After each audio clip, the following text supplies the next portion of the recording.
Allie. Join me as I show you how to make this twirling disco bracelet. It uses disco ball beads and some seed beads and has fun going weaving around and twirling. If you want to make this design, go ahead and look below the video. In the description of the video, it has a link to get back to our website and check out all the products that you need that you can get in lots of different colorways. Gather up your supplies and let's get started. So to get started, we are going to be using disco balls, 11/0s and 8/0s. I have some black thread here, and I'm using the Dragon Thread size 8, along with a size 10 needle. And I just noticed my needle, many of you may feel the same. It's a little crooked and bent. I'm going to just take it and straighten out that bead tech needle. From here, we are going to add to the bottom of your 5 feet of thread a stop bead. A stop bead is usually a bead that's not included in the actual project. I like to use one that's different just so I know not to string through it. We're going to begin with an 11/0, an 8/0, an 11/0, and then one of our 6mm disco balls. Again, it's going to be 11, 8, 11, disco ball.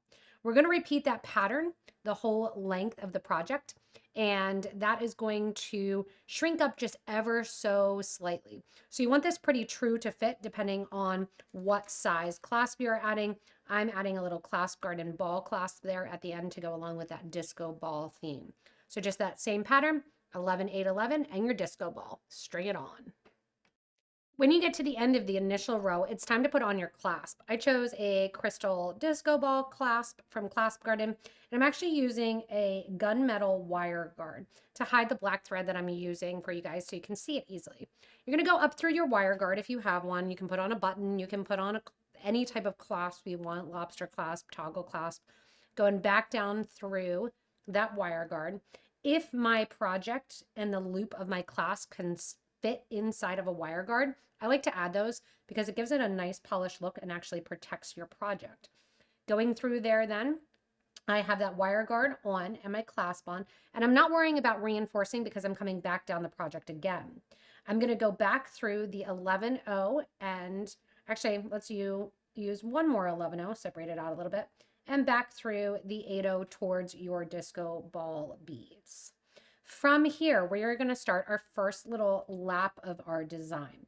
So our first little lap of our design is going to be 3 15s coming out of that 8. Then we go in and we add an 11 and an 8 and an 11 and 3 more 15s. From there, you're going down to your next 8/0 seed bead and simply sewing through. Nice tight pull, and do the same thing again.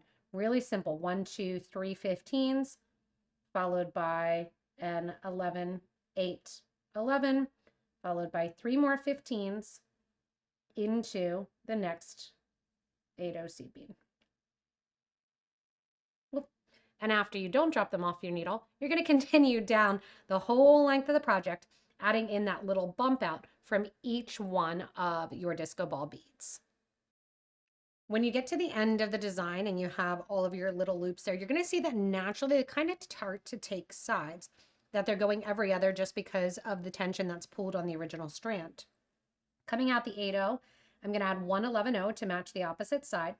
I grabbed my wire guard, coming down the wire guard on the opposite side here. I'm going to go in and take the other end of my clasp, which is just the tongue end. Put that in through the wire here.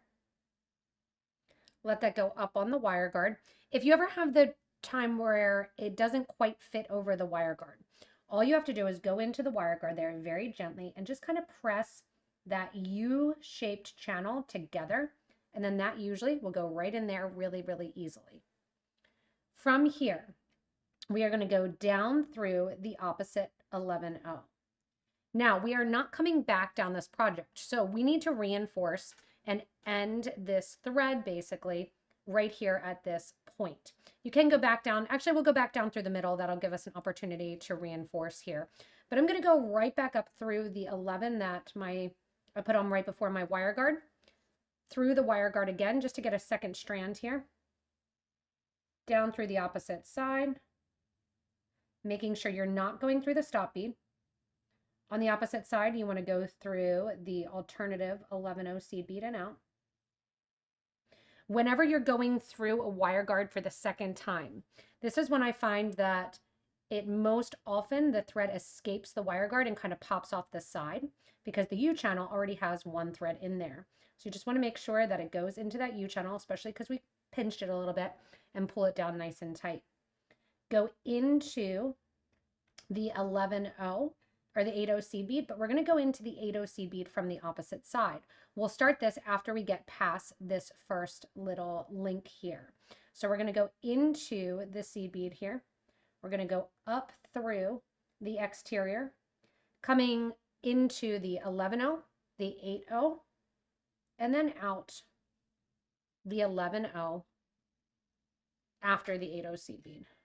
Just making sure my thread's not twisted anywhere here next to that starter thread. And then again, out through that 11-0. Now we're done with our 11-0 seed beads. We're done with our 8-0 seed beads. All we have left to do is add some 15s. When we add the 15s here, we're going to change our count, which was originally that count of the 3, and we're going to increase it to a count of 5. Once you have those 5 seed beads in, we're going to go to the next 8-0. However, when we go into the next 8-0, we want to sew back toward the disco ball that we were just coming out of. So we're going into the 8-0 and we're not going towards the end of the bracelet. We're going back towards what is the start right here. This is what helps to keep it locked and into formation, that we're going to have it snake around going every other side, like it's waving there at the party. 1, 2, 3, and 4, and 5. Go up to the top here of your next set of 11, 8, 11, and out. Once you're out that next set of 11, 8, 11, you're going to add 1, 2, 3, 4, 5, 15 O's. Go into the next 8-0 seed bead, and you're going to once again sew down towards the disco ball that you just were going around. Next one, flip that one over to the side there. Again, 1, 2, 3, 4, 5. Go up to the top here of the seed beads that sit on the exterior through the 11, 8, 11. Nice tight pull. 5 more seed beads. And then that 8-0 that's next, go through, coming back toward the 6mm disco ball bead that you just came out of. And you can see then naturally it starts to curve around the project. So you're just going to continue this the whole way, turning your curves, your initial ones, to opposite sides as you're working with them. And then because we're going into the opposite way of the 8-0, those curves just naturally go around your disco ball beads. So I'm going to continue on adding in my groups of 5 15 O's on the exterior of all of those disco ball loops. When you get to the end of the project, all we're going to do is reinforce, and then we're going to go right back down through the center. So you can see through the tension, it pretty much stays that the seed beads and the little loops and the waves are going from one side to the other. And it's fun to see. You could even make this bigger going through another time, but just how that little addition of going through the seed bead the opposite way can totally change the way that it looks going through that 8 kind of backwards.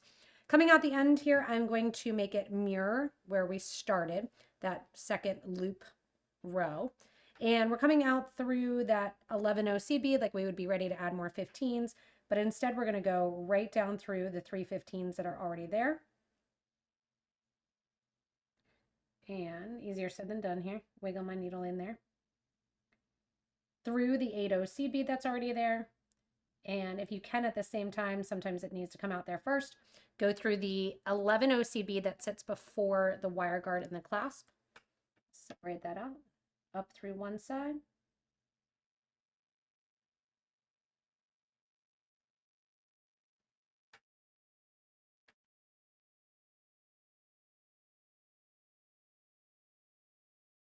And when you're out through the wire guard, then we're going to come down the opposite side, making sure again, just like we did on the opposite side, that second go round around the wire guard, when you go through the clasp and then go down, you want to make sure that your thread's not escaping at all. Going down here through it then. And then what we're going to do to get our thread to the opposite side is we are simply going to go down through the middle. Remember, we started the project with just the 11-0 seed beads and the 8-0 going right down through the center of the disco balls. So that's what we're going to go do again here, is take our needle and thread straight down the middle through our 11s, our 8s, and our disco balls till we get to the opposite side. When I get to the opposite side, I'm going to take off my starter bead, go through my clasp one more time, and then knot the two together. Getting to the end now, I've gone the whole way back through. I'm going to remove this stop bead, simply tie those two thread ends together, and that is it. Now, generally when I tie threads together at the end like this, I'll want to do it next to a bead that has a fairly big hole, so I can almost pull that knot into the interior. The one that's on the needle and thread, I am going to go back down through one of the beads here, bring my needle and thread out. I give a nice little tight tug to kind of pull that back to center. And then I'm going to go in with my thread burner, burn off the thread ends at each little section here to complete my bracelet. And it's so fun to see the different ways and versions that people will make out of this, whether or not you do it with crystal disco balls or you do it with round trios or gemstones. Lots of different versions of this bracelet can be done when working with it, and it's quick and simple too.